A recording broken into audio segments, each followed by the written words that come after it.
ही नज़्म जेको आऊं तव्हांखे ॿुधाए रहियो आहियां, इहो असांजे पाकिस्तान जे हिकु इनकलाबी नौजवान, मुंहिंजे ज़ाती दोस्त शहीद नज़ीर अब्बासी जे हवाले सां मूं लिखियो हो। जॾहिं उनखे जनरल ज़िया जे दौर में शाही किले में शहीद कयो वियो हो टार्चर ॾेई। शेर सिंधी में हो, पहिरीं मूं लिखियो हो। सभिनि खे उन दौर जे माण्हुनि खे अॼु बि हू मशहूरु आहे।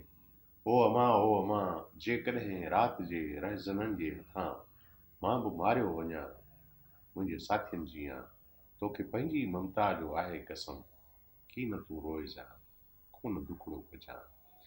नज़्म आहे सिंधी में, त वरी तव्हांखे शायदि नेक्स्ट बैक में तव्हांखे ॿुधायां।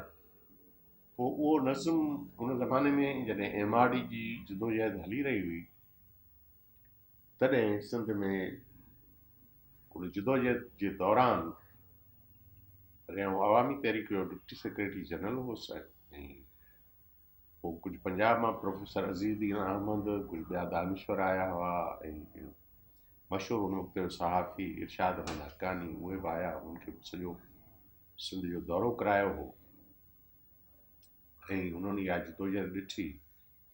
पोइ उन खां पोइ इरशाद अहमद हक्कानी ऐं ॿियनि जो इहा तक़ाज़ा कई त पंजाब जे उन ई दौरान जेके उन्हनि खे आउं नज़्म ॿुधाईंदो वियुसि, त उन्हनि इहा जेका आहे सा मूंखे तक़ाज़ा कई त आउं उर्दू में इन्हनि जी शाइरी जी ट्रांसलेशन कयां। सो उन ज़माने में इहो नज़्म जेको आहे, ओ अमा जेकॾहिं राति जे रहज़ननि जे हथां, इहो मूं कयो। कुझु ॿिया नज़्म कया हुआ। पोइ इरशाद अहमद हक्कानी 3 कालम लिखिया हुआ जंग अख़बार में, त सिंध क्या सोचता है, ऐं उन में सॼो उन मुंहिंजी शाइरी खे ई कोट कयो हो उन दौर जे हवाले सां। त आहे त ओ अमा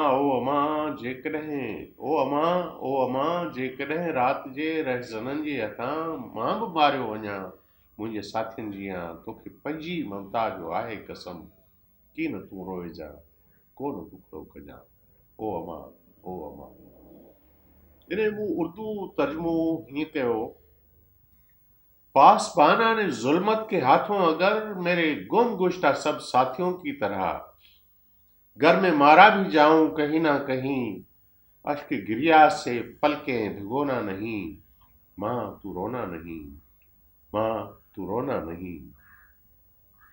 गर ये शाही किले की फसीलें तुझे मेरी मौजूदगी का पता भी न दें, गर ये शाही किले की फसीलें तुझे मेरी मौजूदगी का पता भी न दें, और दलाई की मनहूस जिंदान पर मंडलाती हुई गिद्ध चीले तुझे, खून आलूदा चोंचों से महवे तिनस, खून आलूदा चोंचों से महवे तिनस, कुछ बता भी जो दें, मारी मारी थकी दर बदर तू फिरे शाम गम भी अगर, मारी मारी थकी दर बदर तू फिरे शाम गम भी अगर, तुझको यूं देख कर तेरी हालत पे पुरसाओ मातम करे, चाहे कुछ भी हो माँ, चाहे कुछ भी हो माँ, दामने जब्त हाथों से खोना नहीं, माँ तू रोना नहीं, माँ तू रोना नहीं।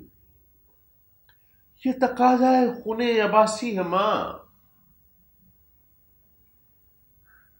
ये तकाजा है खूने अबासी है माँ, जिस्म अपने को तोहफे में दूं किरचियाँ, क्योंकि शहीद नज़ीर अब्बासी को शीशों की किरचियों पे लटाकर और उन पे तशद्दुद किया जाता रहा, जिसमें वो शहीद हो गए।